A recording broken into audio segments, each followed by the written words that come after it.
We're live. All right. What's up, everybody? We need to find a good intro for this show. We haven't done that yet. We're Yeah. live. All right. Oh my what's God. up, everybody? I forgot to do the Reverb.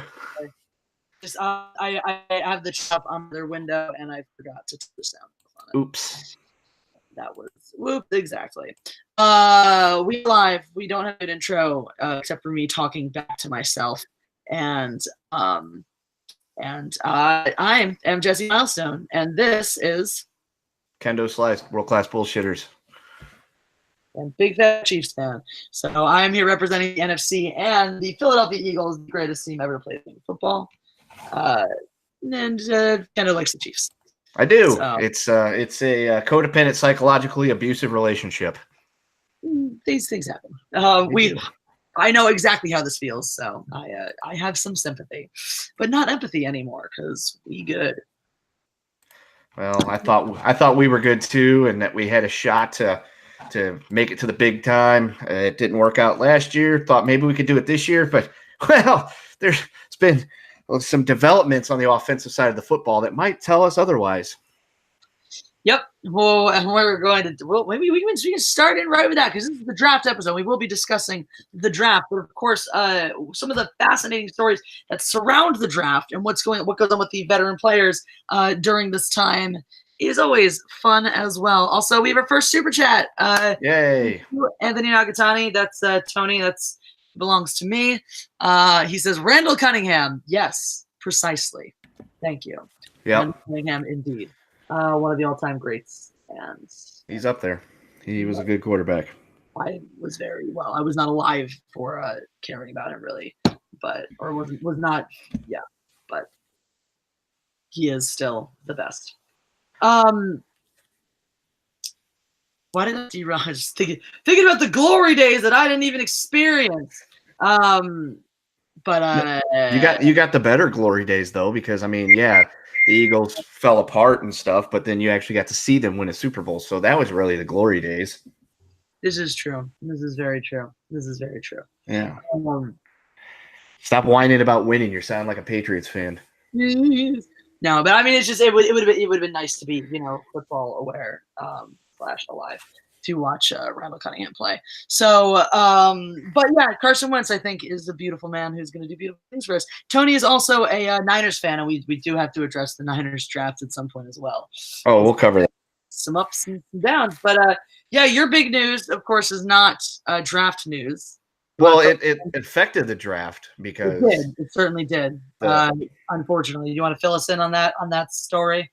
Other than so essentially Tyreek Hill has been on audio recording. Apparently, I guess he beat his kid and broke his arm or something like that. I don't know for sure. I've only mildly caught up with the story just because I haven't had the time to pay attention to it. But yeah, old Tyreek might be into he's in that AP kid beating territory, so he could be sitting out for quite a while. And if there's any precedent to be set here with Kareem Hunt, there's a good chance he might be booted off the team.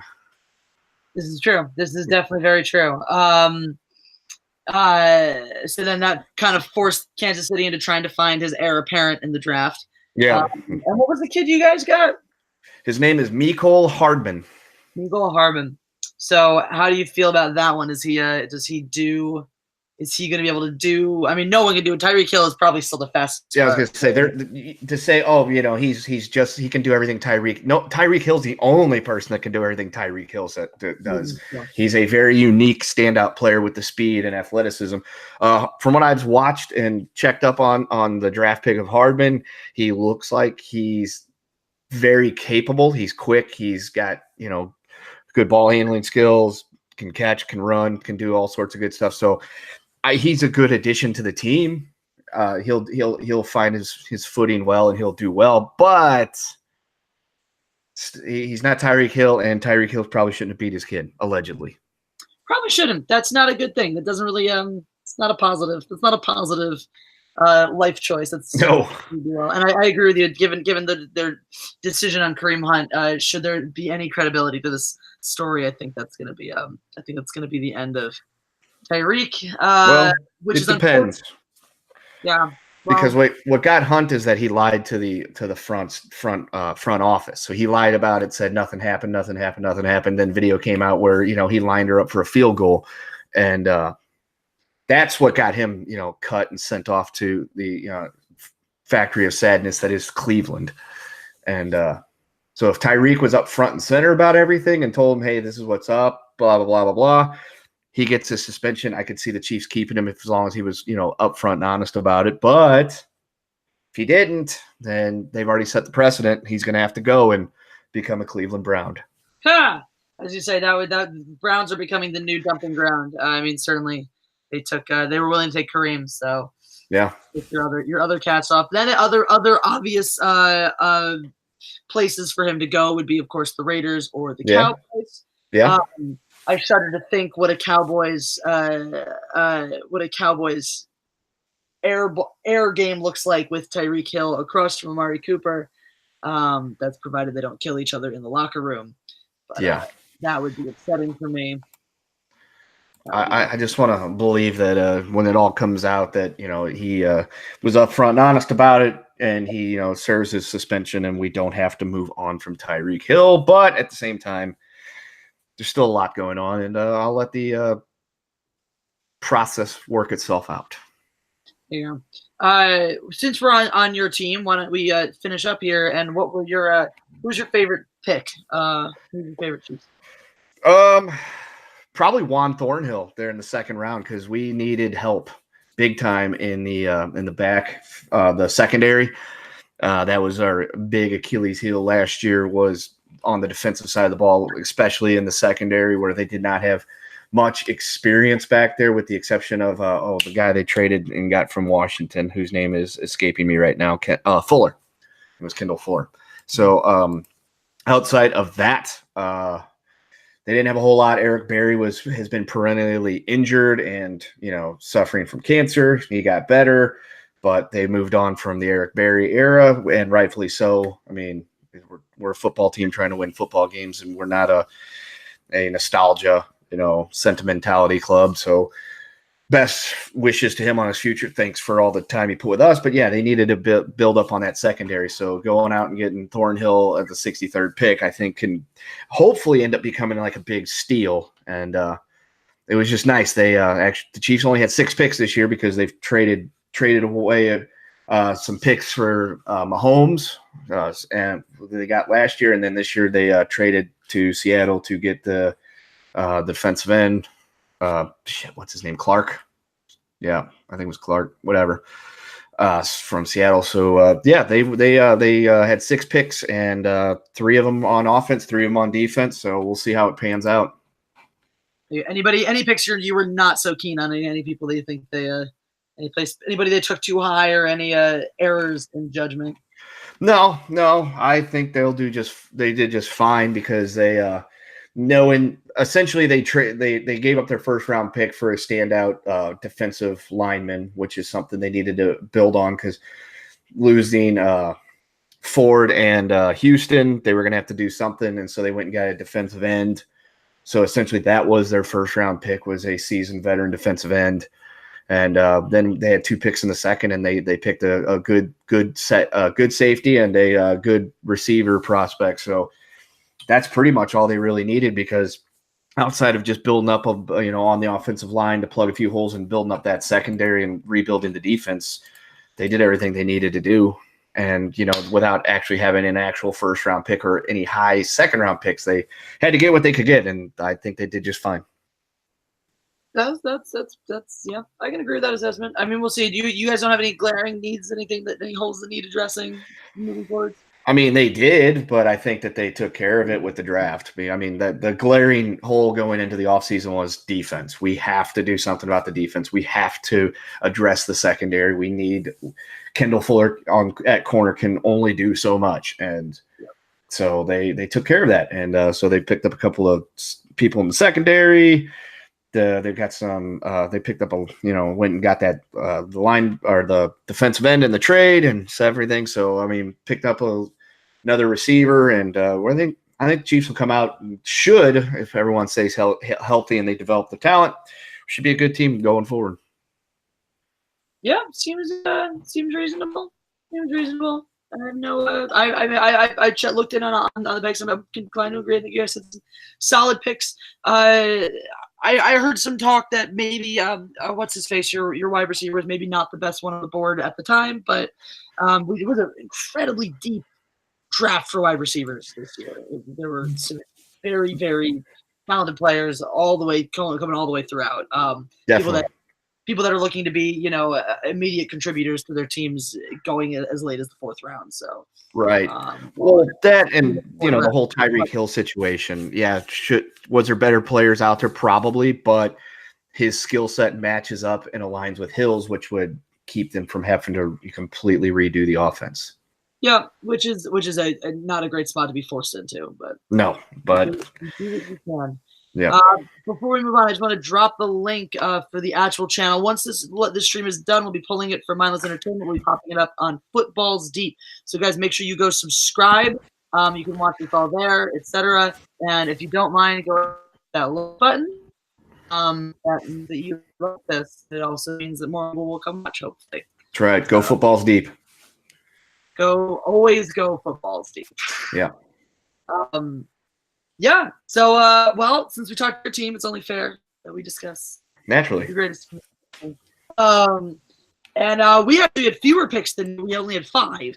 But it was nice because they were all relatively earlier, so to speak. We had we had 2 seconds, a 4th and a 5th. So it was a great spot to be in for the Eagles because we don't have any, oh crap, we need to fill this hole right now immediately. We did have a lot of depth needs. And so we were able to address those with some really high levels of talent, which is nice because when you don't have that glaring, oh my God, I need this player, you're not necessarily vying against everyone else for the best person at this position. And oh crap, the first 3 on our board are gone. You're like, all right, we have these areas that we need depth. So when our pick comes due, we will take the best of who's there. So our first pick, our first round selection was Andre Dillard, offensive in OT, which we, again, need for depth. Peters is on for another year, but Dillard is looking to be his replacement. And whether that means that Jordan Mailata, we talked about him a little bit last week. I adore this guy, the giganto rugby player. Yeah. Not going to work out long term, or if he's not ready yet, is unclear. I do think that Dillard is going to look to be a contributor, just given all of Peter's health issues, provided unless Halapoulivaati Vaitai takes the biggest step forward this year, Dillard's going to see some playing time. So that'll be interesting. He looks a lot of people were keen on him, saying he might have been certainly definitely one of the better offensive tackles in the draft. The best one, who knows? But I'm very happy with that. Our first 2nd round pick was Miles Sanders, Penn State running back. Now, of course, we all know the Penn State running back who got drafted last year. And I'm not saying Sanders is any Saquon. He's certainly a very different type of runner. He's not a big power guy, but he does look to be the kind of versatile back that we need to round out our running back by committee situation. And then J.J. Arcega-Whiteside. I hadn't really heard much about him. He's looking like the person they want to be Alshon Jeffrey after Alshon Jeffrey. If you watch contested catches, they are really, really impressive. And he has that ability like Jeffrey to go for those 50-50 balls. Then we picked up a defensive end in the 4th round. That's probably going to be, maybe he'll see some time in the rotation. He looks like he could be an immediate contributor, but certainly not a starter. And then interestingly, they went for a quarterback in the 5th round, Clayton Thorson, who I didn't know really anything about. I guess it makes sense in that at some point we're going to need another backup, provided that Nick Foles doesn't tank it with the Jags and come running back to Philadelphia. I think our Nate Sedfeld, our current backup, has 1 more year to go. So he's our backup of the future. And then that was our draft. That was nice, neat, and simple. I'm guessing that if they went to take this quarterback, there's something about him that they like, that they see as a developmental prospect. And there was just nobody else on the board that they really felt they needed out of the team. So, So pretty solid, pretty uneventful, I would say. But I have no complaints. I have no qualms. I'm really interested to see Sanders and Whiteside play. Yeah, uneventful is kind of is a good word to describe the entire draft this year as a whole. There was not a really whole lot of buzz going into the draft. Everybody kind of knew who was going first. There was only like really one big surprise pick, and we'll get to that here in a minute. Yeah. And but other than that, it's just there was nothing like really all that big news coming out of the draft. It was rather uneventful.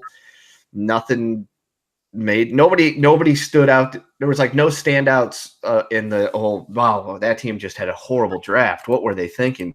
There was none of that. It was just essentially a run of the mill, just mediocre, boring draft. It came, it went, and that was really all there was to it. Nothing big happened. Yep.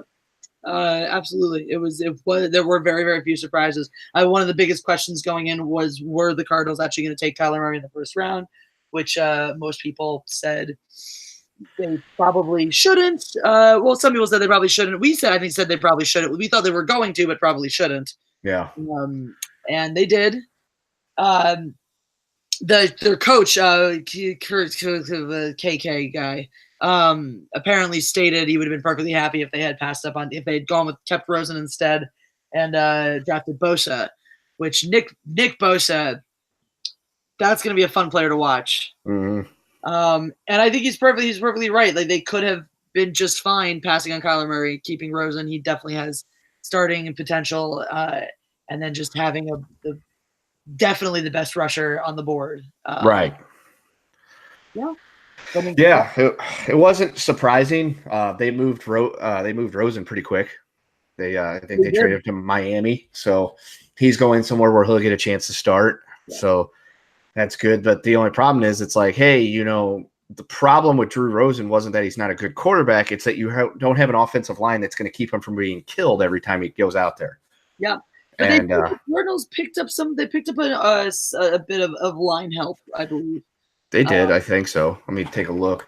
But I mean, going and getting Kyler Murray with the number 1 pick, okay, that's great. I guess their strategy is, hey, you know what? There's a good chance he's going to get, they're going to try to kill him anyway, but at least he can run faster than Drew Rosen. Get away, Josh Rosen. Let's see. Yeah, Josh Rosen. I don't know why I keep calling Drew Rosen. Anyways, let's see. Arizona, they picked a quarterback, a cornerback, a wide receiver, defensive end, wide receiver, safety, wide receiver, center, tackle, defensive end, and tight end. So they did pick up 2 offensive linemen. One was a late 6th round pick, and another was a late 7th round pick. Well, we'll see. You never know. I guess they're just relying on Kyler Murray's leg. They certainly gave him a lot of weapons, though. They certainly gave him a lot of weapons. Yeah. So that'll be. They're certainly going to be the Cardinals. Are unlikely to be a very good team this year. They are, however, very likely to be an entertaining team this year. Well, I mean, they're always kind of an entertaining team in a matter of speaking, whether it's through. Well, actually, it's always usually just a shit show. So that's the entertaining part about them. Yeah, no, I think that should be fun to watch on the field. They've got some talent. It'll be interesting to see how Kyler Murray looks out there and with people to throw to. It'll be fun. It'll be an adventure. I hope he likes running for his life, because he's going to be doing a lot of running for his life. Yeah. Now, that said, the Josh Rosen trade really made things look really give a big upside for the Dolphins. Yeah.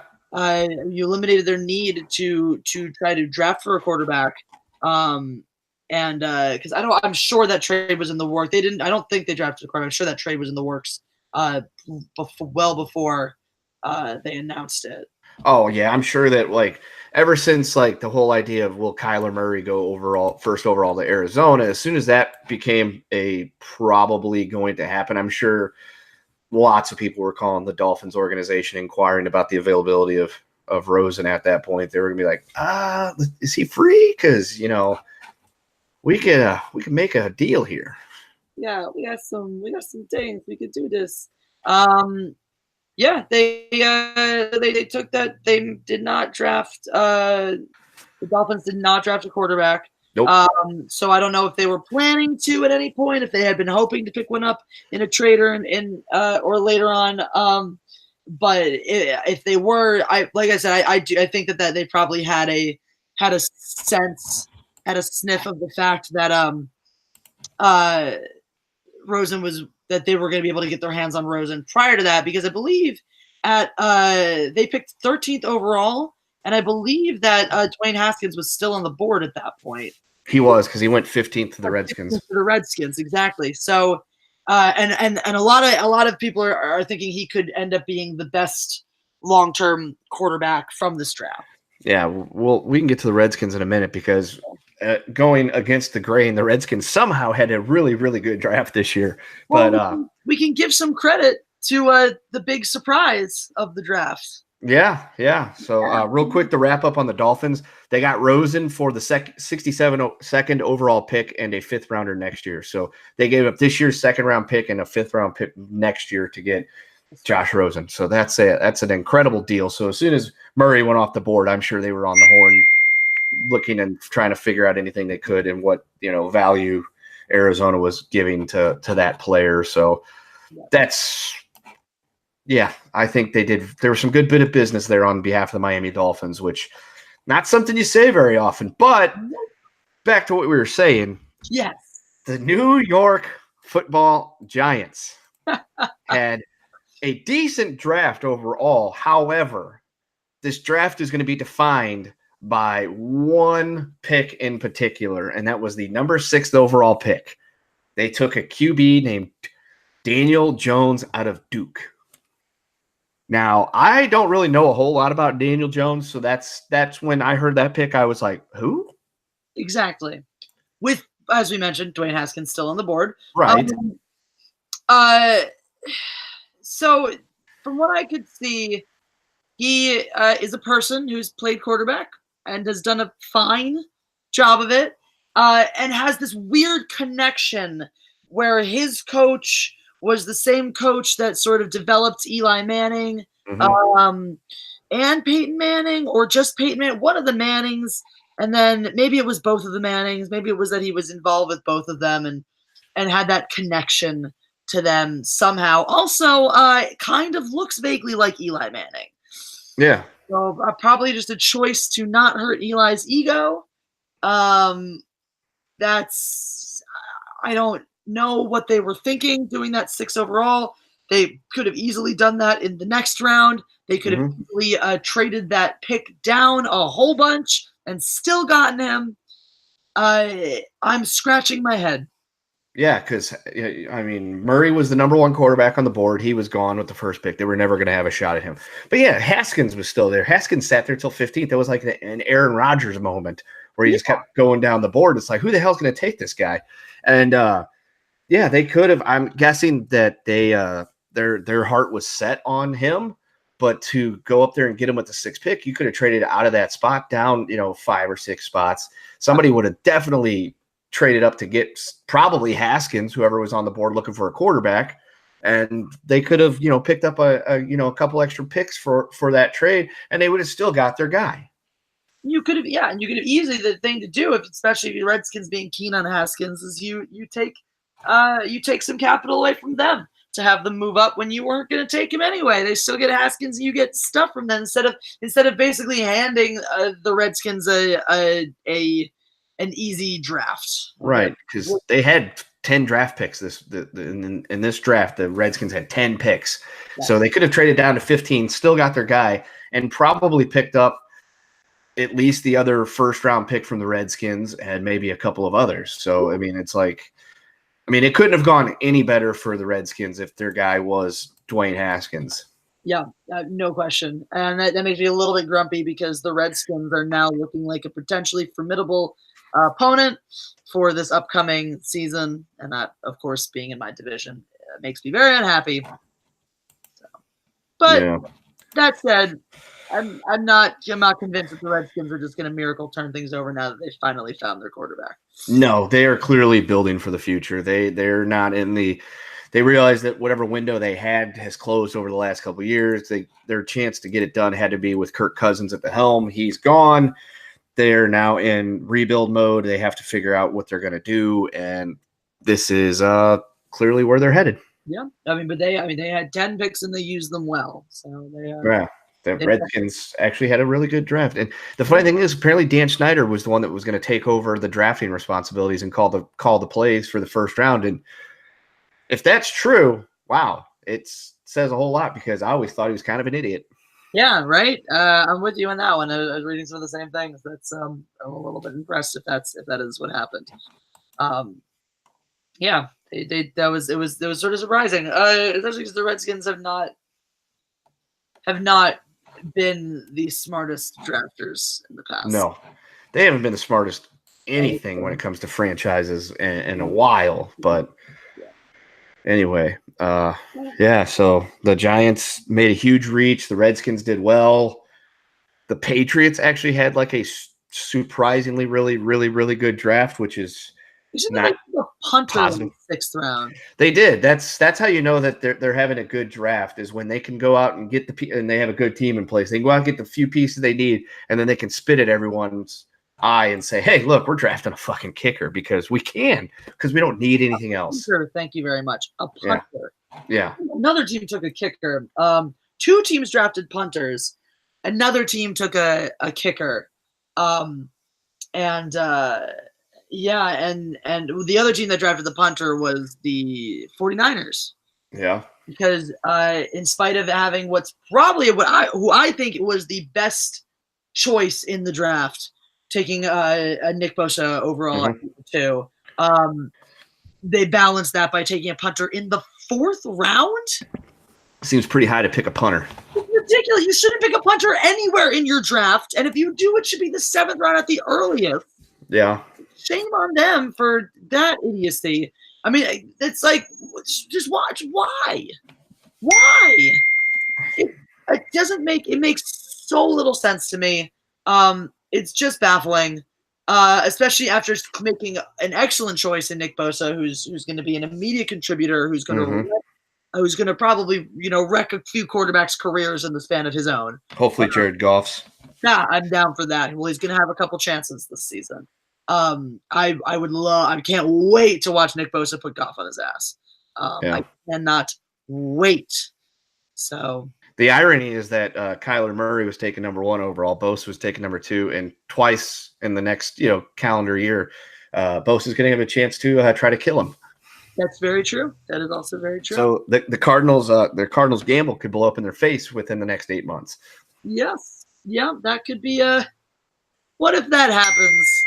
What if that happens? Oh, yeah. I don't know when Arizona and San Francisco first play each other this year, but say it's like week 3 or 4, Kyler Murray busted leg is out for season. Bosa takes him down and be like, wow, there's some serious irony that's happening right now. Yep. That would be fun. Yeah. And by fun, I mean I would never wish ill on anybody like that, but certainly ironic. It would be very ironic in a humorous fashion. You can't say rude to the delicious irony. Yeah. So the Patriots did, by all intents, have a good draft, which is not always something you can say for them, because they don't tend to address many of their needs in the draft. They kind of just seems like the Patriots draft tends to be like, this person looks interesting. Let's see what we can do with them. But I think that's maybe. We did have a very talented draft class overall, short on quarterbacks. But other than that, a largely talented draft class that went pretty deep at certain positions. Like you were pretty deep at defensive tackles, pretty deep at offensive linemen, incredibly deep at wide receiver. So it's it was hard to go wrong in a lot of ways. I mean, you could look here and there and say this person, that was maybe drafted around early or a little too early. But for the most part, no, I think it's interesting. It was like I think the way the talent was spread out and how that correlated with the needs of the teams was a very, very uneventful draft and a very difficult one to screw up. Yeah. And I would be remiss if I didn't mention that my partner and one of my partners in crime, Dion Green, as you know him from the way you've made fun of him so hard in such a glorious fashion. He messaged me because last Thursday night, as you know, was Endgame, so we went and saw it for the channel. And I get home and I'm sitting there and I get a message from Dion and I'm thinking it's him saying, "Hey man, I'm on my way," or "Hey, are you watching draft?" or whatever. And the message I get is, "I can't believe they went with another tight end," referring to the Detroit Lions drafting the Gronk molded wannabe, try to be TJ Hawkinson out of Iowa. So that was probably the best tight end prospect out there, just because he is in the mold of Gronk. And so Detroit got him. Dion didn't. It was funny because he even mentioned it. He's like, I bet they fucking go out and do something stupid like draft a tight end. And they did. They did draft a tight end, but he seems to be a different specimen of tight end, one that can actually, run. And, he's going to give you upwards in the 700, 750 yards and several touchdowns a season mold, as opposed to just block and catch a 2-yard screen. Yeah. They may have actually done the right thing. Maybe all of that tight end shopping will finally pay off. Yes. Speaking of, who's your second tight end right now? I mean, obviously you have one of the best ones in the league, but who's your second? Shit, that's a good question, because I'm pretty sure Demetrius Harris was let go or moved. I have to actually look that up. It shows you how closely I've been following a lot of the offseason maneuvers. There's been a lot going on this past week as well. In addition to the draft, we of course had the Battle of Winterfell on Game of Thrones, and Endgame happened. So yeah, Endgame was great. I haven't kept up with Game of Thrones for the last couple seasons, and after hearing about what happened in the show the other night, it's reinforces my whole I'm glad I'm not following the show anymore mold. Blake Bell is our second tight end. He was an unrestricted free agent from Jacksonville. Oh. And then David Wells and Dion Yelder. Sounds like you might want a better tight end. Yeah.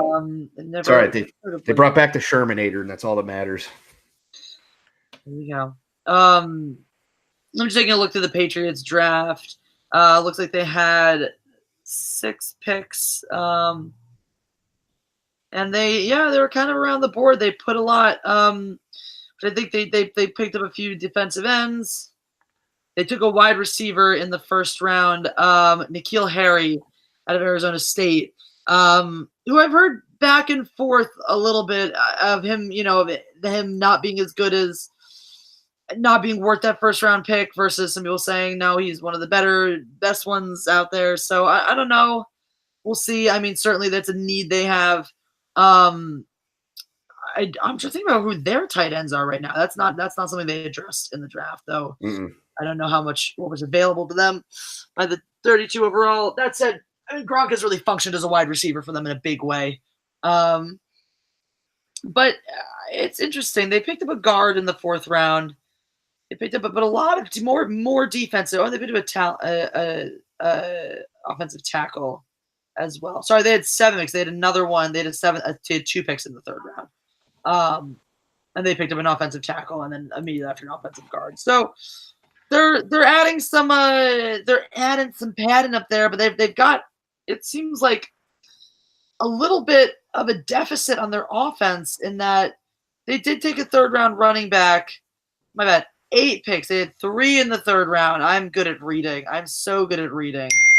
4, 5, 6, 7, 8, 9. They had 10. Hold on. Why can't I count? 1, 2, 3, 4, 5, 6, 7, 8, 9, 10. It appears they had 10 picks. I can't read. They had 2 in the 4th, 2 in the 5th, and 3 in the 3rd. How did they get so many picks? Where did they all come from? I have no idea. I'm guessing they just trading people away and just, gathering picks here and there. I guess so, because that's a thing about the Patriots is with the exception of Tom Brady and until his retirement, Gronk, everybody on this team was expendable.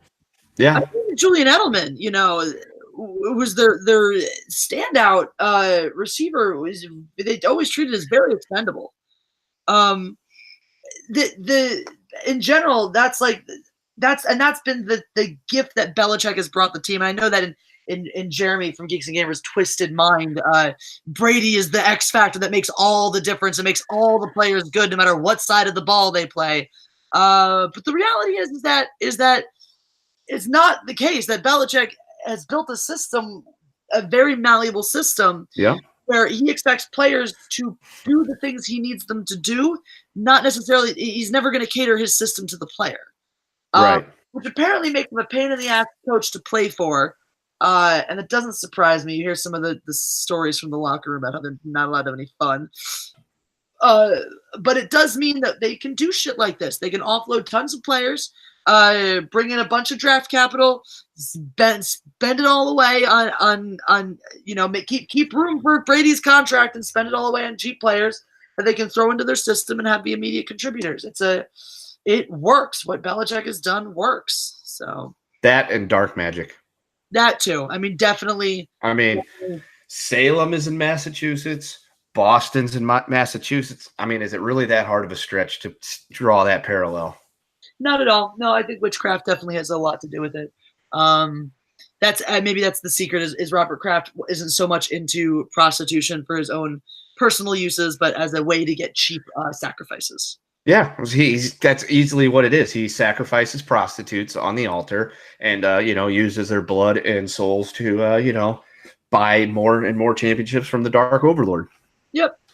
It's really all it boils down to. So there we go. We solved it. We have figured out why the New England Patriots are so good. Done. End of story. I can't tell you how excited I am for that reign to be over. So excited. Oh my God. So it'll be very nice.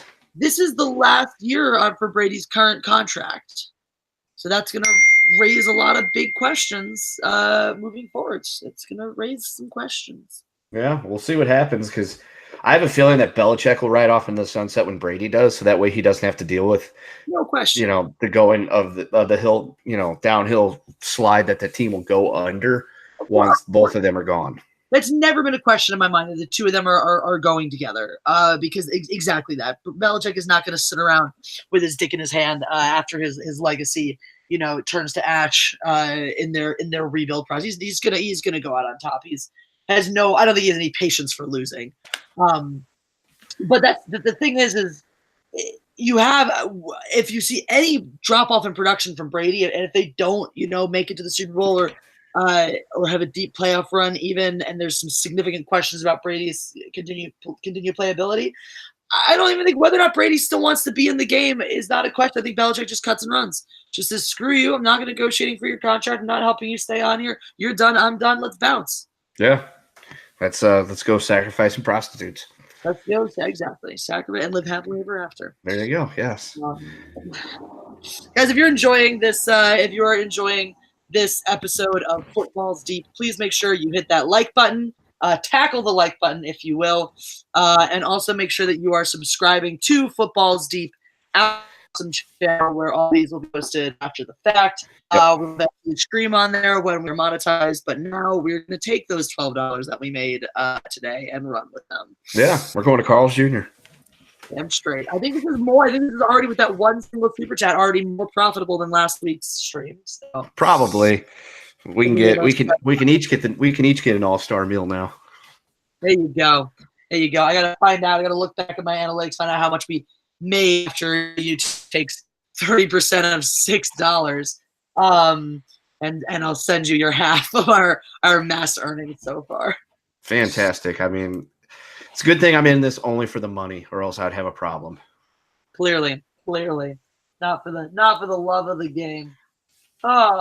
It's really I expected this to be a more a more action packed. I was like, oh my God, look at these draft picks and what happened. It was an extremely uneventful draft. It really was.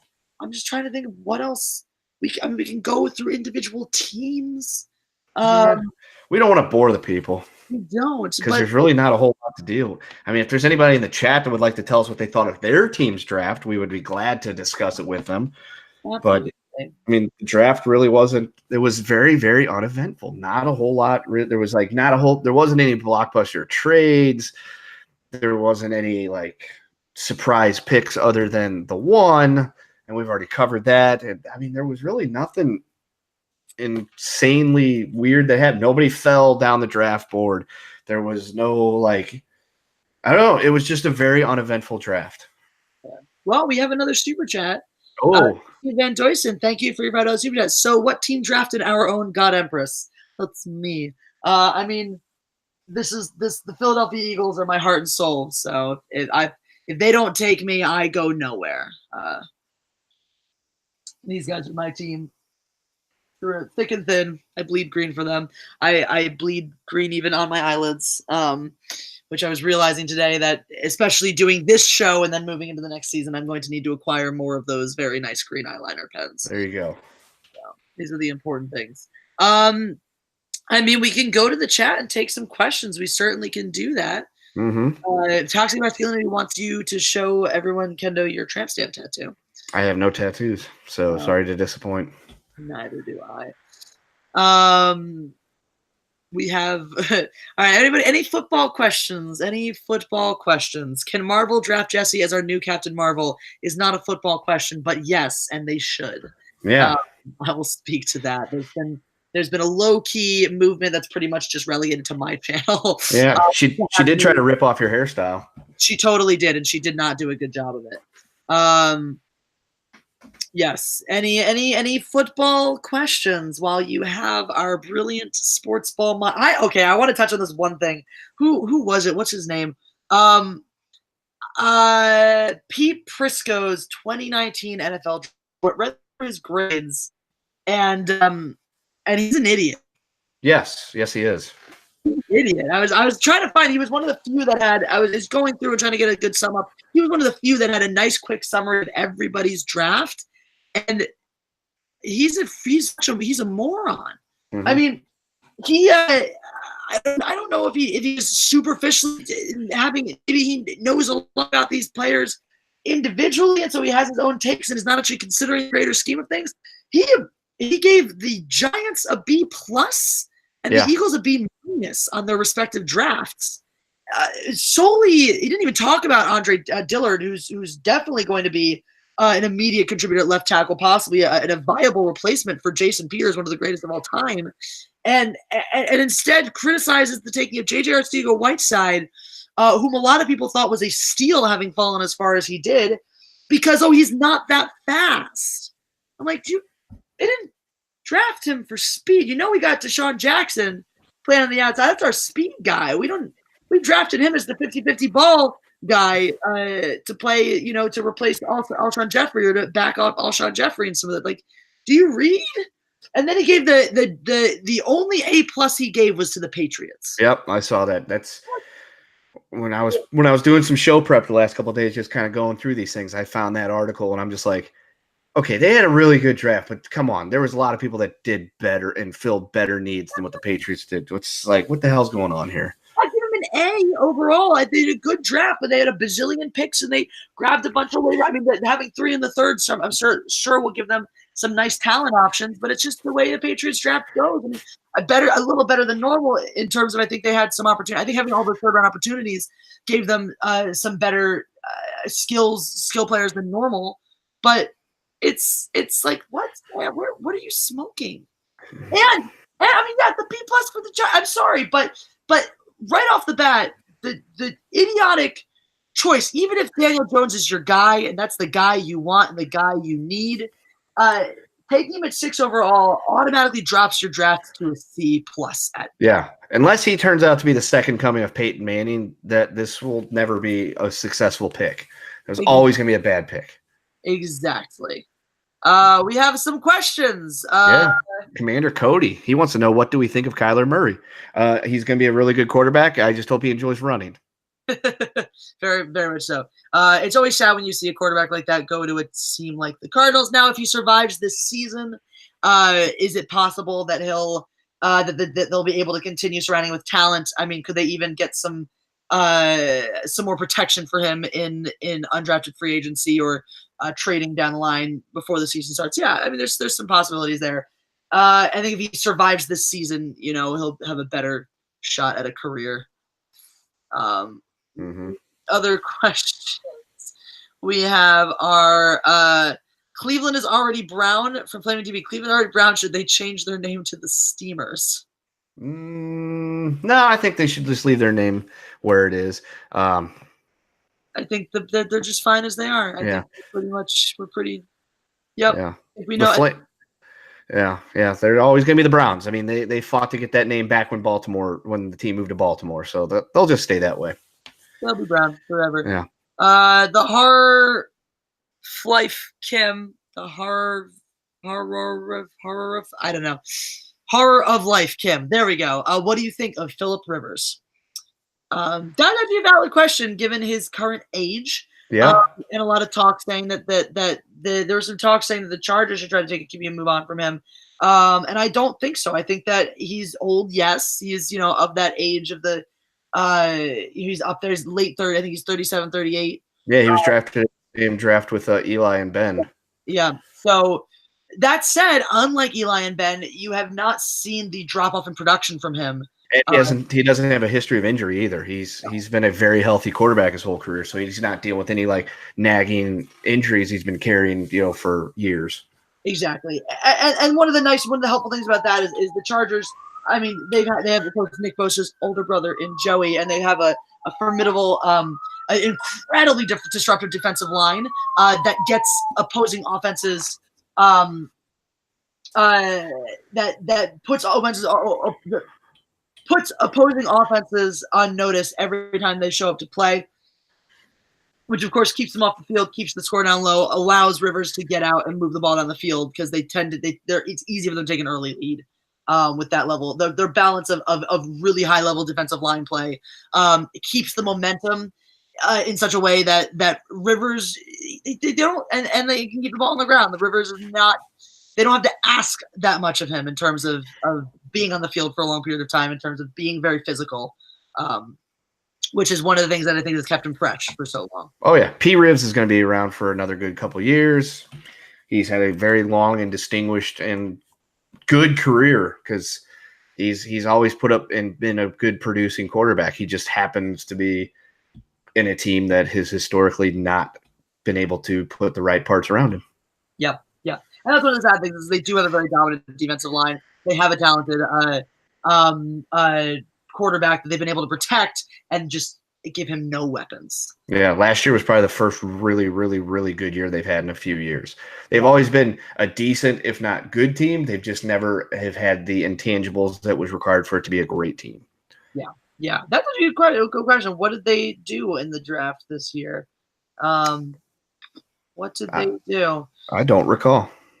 They took a defensive tackle at number 28 overall, Jerry Tillery. So I guess they had a big depth need there. Yeah.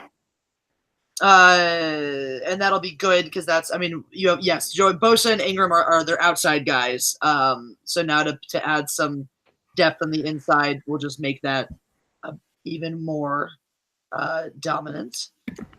So what else do we take? A cornerback? They're padding the defense again. Are they going to give this guy any weapons? They took an offensive tackle. So once again, the same thing. Let's have a dominant defense. Let's protect our quarterback. And who are your weapons on this team? I mean, who is he throwing? Who does he have to throw to? Who does he have to hand to? Yeah. Inside linebacker. He's still got Keenan Allen, I think. Yeah, Keenan Allen is. But that's one. I mean, you can't build a team off of one guy. And Melvin Gordon. I mean, the Chargers, I think, are going to have a really good year. They're going to be, of the AFC West teams, they're going to be the one that I would say gives Kansas City the biggest run for their money again. Yeah, but they're also the only other AFC West team worth having a discussion about at this point. Yeah, the Broncos are in a rebuild, and the Raiders, well, they're the Raiders. No Raiders. The Raiders, it's not clear what they are. Are they on the decline? Are they in a rebuild? Are they? I think that's just historically the Raiders over the last 35 years. They've always just been a team that's there, and we're not really sure what they're going to do. Yeah. Apparently Toxic Masculinity has decided that whoever loses our AFC NFC challenge has to get a tramp stamp. I'm not a tattoo person, so I cannot participate in that. I can do a temporary one. Yeah. I do like this idea that if you lose, that you should get a tramp stamp of my face with the words "Property of the God Empress" written into the design. I'll have somebody draw it on there, but I'm not having it inked onto my skin. There's nothing ever in my life that I've ever come across where I'm like, I permanently want to see this for the rest of my life. That's fair. The one I thought of was, I was like, when my horse dies, I'll put his face over my heart. And then he died, and I was like, that's still a tattoo, and I don't know. Caesar Augustus asked the question that I'm going to be answering for the rest of my life, which is, do you regret that the Eagles did not keep Nick Foles? No. I believe in the Ginger Jesus. I am a hardcore disciple of the Ginger Jesus. Carson Wentz is my boy. In Carson, I trust 100%. I wish we could have kept them both, but obviously that was never going to happen. I'm happy for Nick Foles. I'm happy he went to an AFC team that we're not playing this year, that we don't play again for another few years. So that's fine. I don't think we should have kept him over Carson Wentz. I think Carson Wentz still has I think you have to. I mean, Carson Wentz is a special quarterback. I think you have to give him the chance to prove what he's worth. Yeah, but I mean, Big Dick Nick will always be a legend. Oh yeah, no question. I mean, he will be beloved in the city of Philadelphia. He's certainly going in the Eagles Hall of Fame, no question. And Toxic Masculinity now suggests a henna tattoo. I don't even know what that is. A henna tattoo? No, I don't know. Henna it's not like stabbed into you. Henna ink is like it's drawn on, it'll last a long time. But it's not permanent. So it'll last like a few months or something, maybe, depending on where it is and how well you take care of it. But we've got plenty of time to figure this out. We'll discuss it further at a later date. Yeah. Henna tattoo is not a terrible thought, though. Not a terrible thought. Yeah. Guys, if you're just tuning in, make sure you're tackling the like button. Yeah.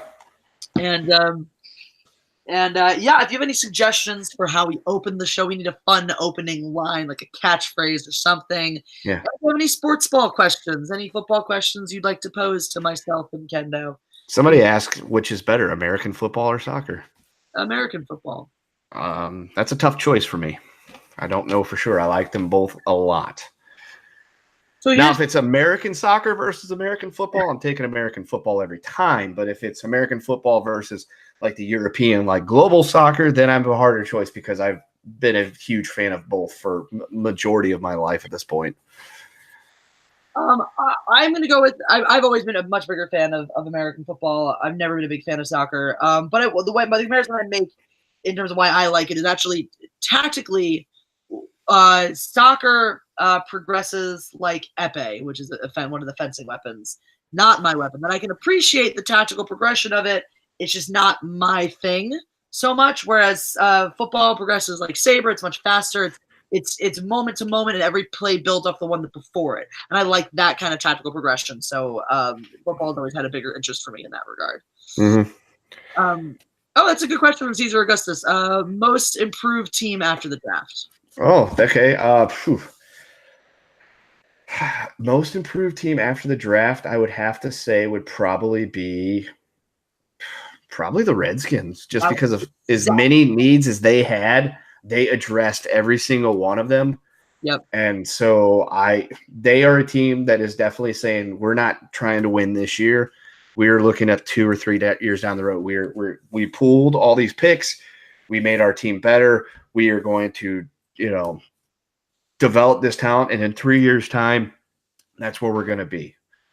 Yeah. No, that was my pick as well. I was thinking the exact same thing, like that, of everybody whose draft made a significant impact on the future of their team. I think it's the Redskins. I think Dwayne Haskins is absolutely going to be their quarterback of the future. I think he's going to be a successful NFL starter. Yeah, I was going to say, I can see the Redskins going out this year, having Case Keenum take the reins, or Colt McCoy, Colt. They're starting the season without Colt McCoy as well, because actually he might be back. He broke his leg, but he didn't break it in the fashion that my boy Alex Smith, who I feel awful for, dude. That was very. I don't mind seeing football players get hurt, but seeing the Alex Smith play actually hurt me a little bit, because I'm just like, I actually really liked Alex Smith. I mean, yes, he was, captain check down when he was playing for the Chiefs, but that's also because he didn't have the weapons to be able to sling the ball down deep. And Andy Reid was a lot more conservative with his play calling than he was last season. It was just like, I hate to see that happen to Alex Smith. He's had a really great career, and every time they've ever seen him on TV or in interviews, he just seems like a really good dude too. Yeah. So it was awful to see that happen to him. Yeah. But I think they're going to put Case Keenum in there. They're going to let Haskins learn underneath him. It's going to be like the Favre Rodgers type situation where they say, look, kid, you're going to sit for the year. You're going to learn how to play the game. We're going to get you some reps. But, right now we're all about trying to look to the future. So we're not putting you out here right away, because they don't want a repeat of RG3. And Yeah, they're gonna get a year. They're gonna semi-tank it this year too, just develop that talent, and then pick up a lot of people in the good picks next year, and then the Redskins could be a force to be reckoned with for the next decade. Yeah, which makes me very sad. I hope terrible things happen to them. Ooh, here's some fun Eagles news. Eagles, the Eagles have their first male cheerleader, Oh, Kyle Tangway, and he looks incredibly gay. Which I mean, there's no comment there. That's just not just gay, but incredibly gay. Which, look, if you're going to be a professional male cheer, I feel like that's a requisite. I'm not saying all cheerleaders are gay. I'm not saying that by any stretch. Certainly, some football players are gay too. And being gay is not a reflection of your manliness. However, if you're going to be the first male cheerleader to make it on an NFL team, you're going. I feel like you have to be. I feel like how else are you going to?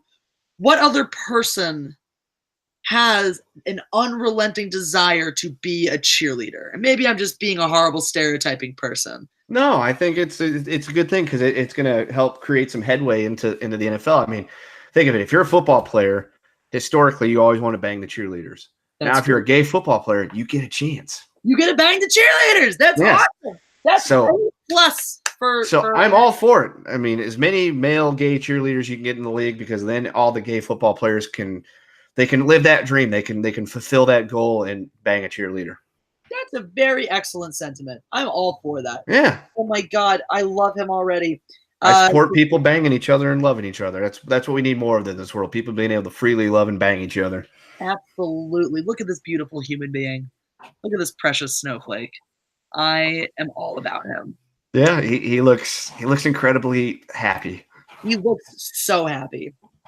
He was the only male contestant who showed up for the Eagles open call, but hopes others will be encouraged to try out in the future. And good for him.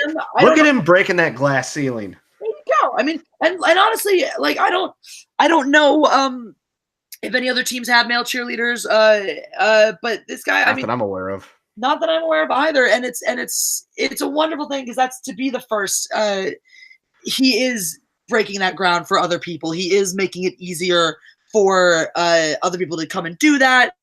He paved that road basically. Yeah. And so now when little boys grow up and say I want to be an NFL cheerleader, you can. Yeah, and mom and dad says you can't do that. And they go, look, Kyle Tangway did it. I can too. Yeah, bullshit. Look at this guy. He's banging all the players. Exactly, banging all. Imagine how much excellent. Oh my God, imagine how much sex that guy's gonna have. A lot. Flaming TV says he's pretty attractive for a gay man. He's pretty. How many? I mean, that's very high praise because gay men are typically more attractive than regular men. No offense, Kendo, but gay men for a gay man, that's like a horrible quality. Gay men are beautiful. Gay men are incredibly attractive all of the time. All of the time. Anyway, but yeah, I think it's a wonderful thing coming from a sport where I did the same thing as a referee. In fencing, someone had to be the first woman to be a saber referee, and everyone who does that makes it easier for those of us who want to do it achieve that goal. So thank you, Kyle Tangway, for being the first. Yes, congratulations, sir. May you get plenty of ass from the football players to help them fulfill that dream. Yes, you are every gay football player's dream come true. So I wonder if that's going to be distracting for any of the gay players on other teams when they're playing the Eagles now. I mean, but is it distracting for the straight players when they see the other team's cheerleaders?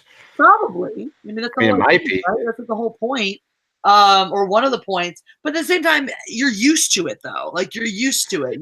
Hey, Reese, Eagles fan in the chat. Go Birds to you. But that's one of the things for sure. Like as a novelty item, as a regular player, you've gotten used to seeing all the cheerleaders all the time, flipping their skirts around and whatnot. And if you come and play the Birds, and you're like, oh, that might throw a wrench in your focus a little bit. Yeah, maybe. I know as a casual observer of the NFL, I get distracted by the cheerleaders whenever they're cutting away to commercial and they're just going down the line with that camera that's just up a little bit higher to look down their tops or just a little low. I'm like, I'm sorry, what was happening? I mean, yep. You. There you go. And now we have one for the gay dudes out there as well. And for me. There you go. Me. I am very excited about having a male cheerleader to stare at as well. I have no aspirations to ever do anything about it, since, as we ascertained, he's almost certainly gay. But at least it's eye candy for me. There you go. Big ups to that guy. Yeah. So now that we're talking about gay cheerleaders, this is obviously, we obviously had so much to say about the draft, all the things to say about the draft. Any questions? Otherwise, I think we can probably move towards wrapping this up. Yeah. Any final questions popping in? Thank you guys to everyone who was here. Thank you guys to everyone who's going to share this with the world. If you're not subscribed to Footballs Deep, at some point we are going to stream over there, preferably once we're monetized. Mm-hmm. So when the help get there, I drop some views once it goes up that channel, etc. So yeah. And then next week, our next episode, I'm going to teach Jessi how to play fantasy football.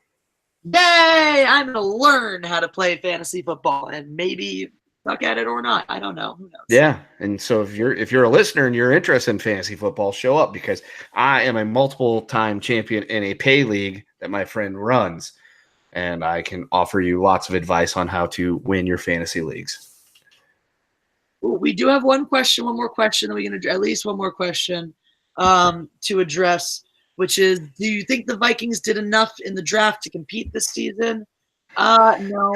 Not really, just because last season was any indication of where the Vikings are at right now after throwing in that big-ass contract at Cousins, is that they need a lot of help. They do. They really do. There's not there. It's beyond just a draft worth of help. It is. It's a lot of management issues. They took a center for their first pick. I'm trying to find a rundown of their picks. Yeah, they took a center for their first pick overall. They seem kind of all over the place. How much? Come on. Well, we have 5 biggest losers from the Minnesota Vikings 2019 draft, so that's not a great sign. There you go. That's where is them?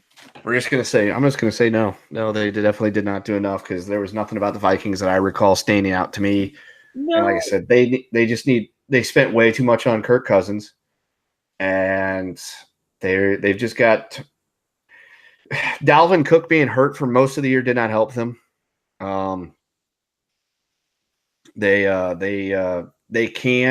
There's potential for them to get better over the next couple of years. Cousins has to get his shit together. That's first and foremost. And Cook's got to stay healthy and get a couple of they've got Thielen and Stefan, or the other receiver, the one who's in the commercial, Diggs. Oh yeah, Stefan Diggs. Yeah, Stefan Diggs. So they've got the weapons. They've got the offensive pieces that could do it. Just for some reason, that's not getting done. And last year, I would say a lot of it fell on the shoulders of the massive contract that Kirk Cousins was carrying around. And there's some things that need to happen for them to be able to be competitive. And the draft wasn't going to help anything that they had going on. They needed some depth, is what they definitely needed. And they need Kirk Cousins to get himself sorted out. Yep. Nefarious Fool said Vikings drafted best available, not what they needed. Well, that's always a dumb way to do things. Yeah, that's never going to help you either. The only time you draft best available, not what you need, is when there is like a generational type player available.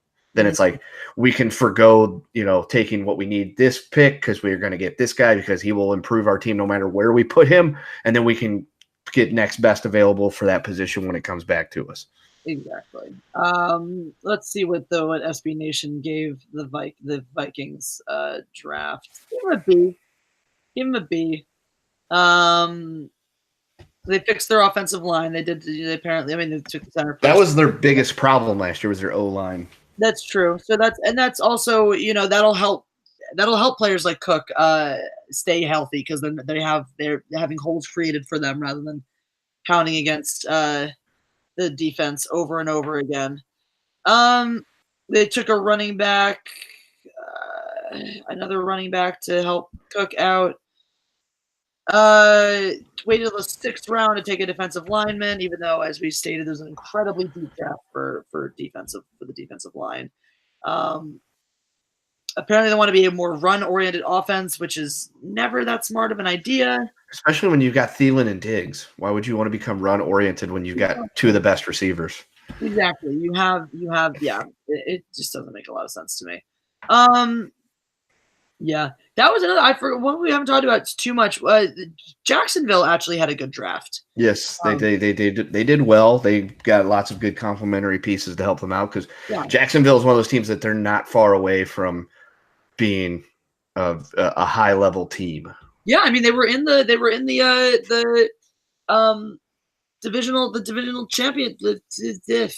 Yeah, they were in the conference championship game 2 years ago. So yeah, they were a quarterback away from being really super successful. They got a quarterback. They need Fournette to stay healthy. Are they keeping him? I know they've been trying to shop him around. As far as I know, they're still keeping him. Yeah, let's see. I can't think there's a whole lot of takers based on his first season. He was great, and then he spent most of the second year all banged up. Yeah. Oh, apparently Leonard Fournette is buying movie tickets for Jacksonville families. How nice of him. That's nice. I mean, got to do something to distract the people from his awful campaign last year. There you go. They and that's the thing with him. I think they were trying to shop him heavy before the draft, and a lot of teams picked up some mid-round running backs who could pan out easily. And not a lot of teams have a desperate need for to take a chance. No teams are that desperate they need to take a chance on Fournette's upside to risk his injuries. Right. So that I think, I think that he'll probably end up there another year. But they did put a lot of weapons around Nick Foles. They built it seems like they built a solid team around him, so they definitely have a shot. Yeah, I mean, last year that's what killed them was offensive inconsistency, because their defense was solid, but Bortles was awful. Fournette was hurt most of the time. Their receiving core, I mean, there's no I can't think of anybody on there that was like just a standout, whatever. They have good receivers. They don't have all pro receivers, but you put a good quarterback behind the line, then you don't have to have all pro receivers to still be extremely effective. Yeah, exactly. And certainly don't need them for a guy like Nick Foles to throw to. Now, if you want consistency, I'm not sure Foles is your guy, because as much as I adore him and he's done incredible things for us, consistency has never been his strong suit. No. And yeah. I remember when he came to the Rams and everyone in St. Louis was like, oh my God, Foles is going to help us win the Super Bowl. I was like, you're going to ruin him. The Rams will ruin him like they do everybody else. Sure enough, they ruined him. I laughed and was like, ha. Yeah. But, Chiefs didn't do anything. Now we got Patrick Mahomes, and Mahomes' boy is going to win us the Super Bowl this year or next. Probably never, but still. I will say, if the Eagles don't make it to the Super Bowl, and you guys do, I will root for you. As soon as the Eagles are out of the running, I will root for you guys all the way, because I do want Andy Reid to get a title. Yeah, I do too. I want the Kool-Aid Man to get his championship. Oh, yeah.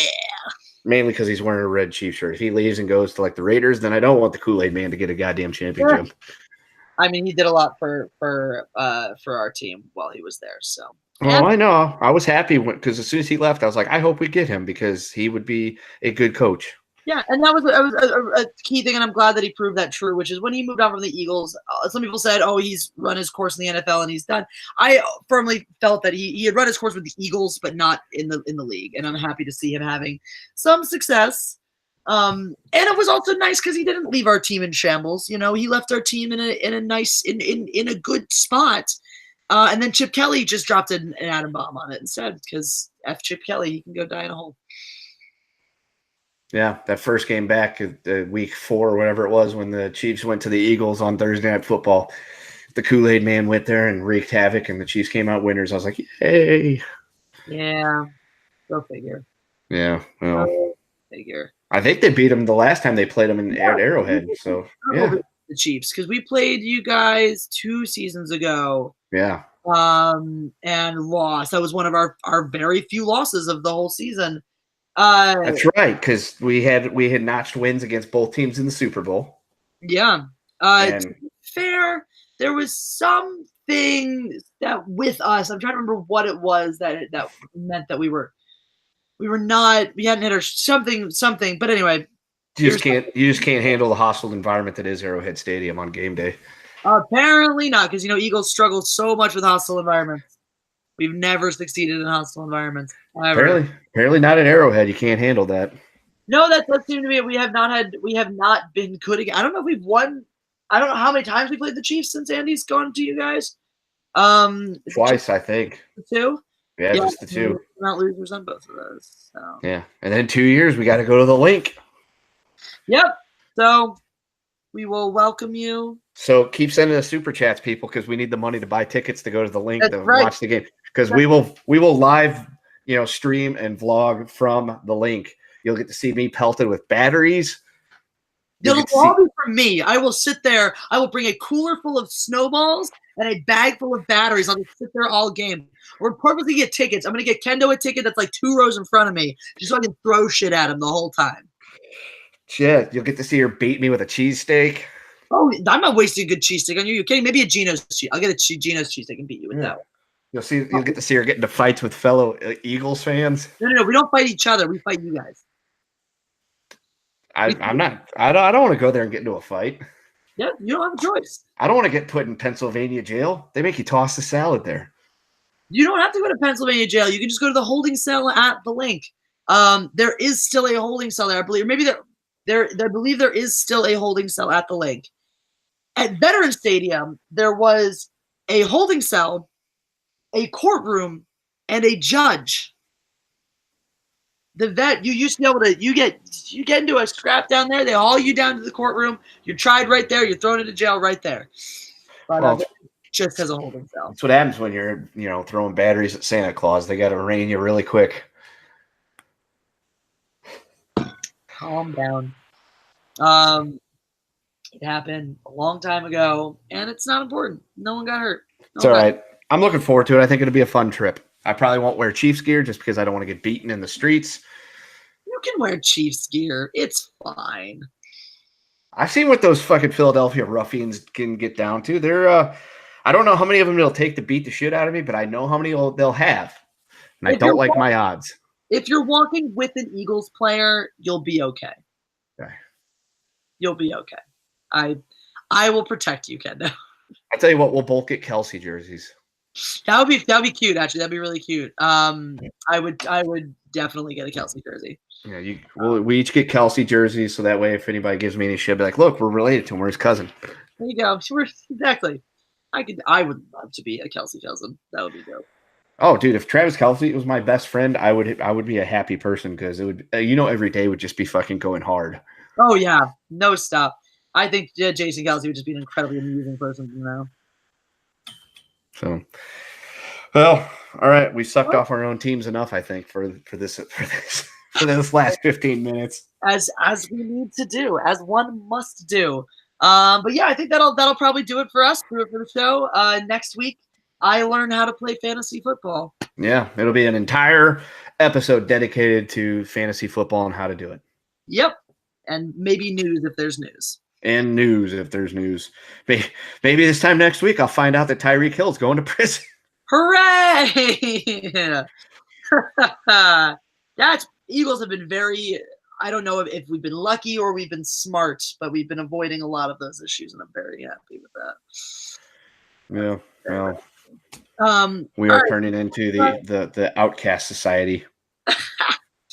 One more time, I'm going to drop that link for this episode is going to be up there as soon as I can get it up. Make sure you go subscribe to that channel and tell all your friends that this is the greatest football show on YouTube. Yeah. Any last words, Kendo? Go Chiefs. And don't beat your kids. Don't beat your kids. The moral of today's show is don't beat your kids. All right. And with that, we're going to say goodbye. Bye.